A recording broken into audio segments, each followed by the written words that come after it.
Boncuk, sarı kedi buluşması. Sabah buluşması bakın.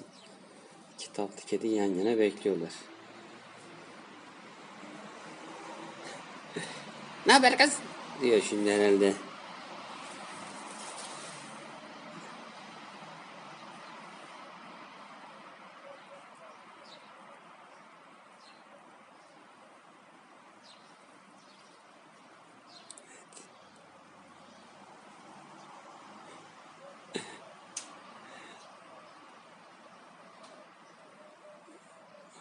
İki arkadaş yan yana. Pazar sabahı tadını çıkarıyorlar güneşi.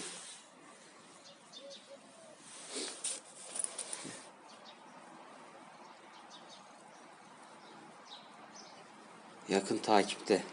Sarı kedi Ponçu'yu takip ediyor. Yakın takip. Hop.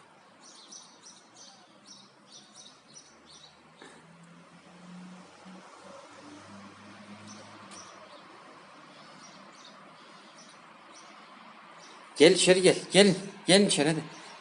Boncuk herhalde içeri gelmek istiyor. Gel kızım gel. Gel.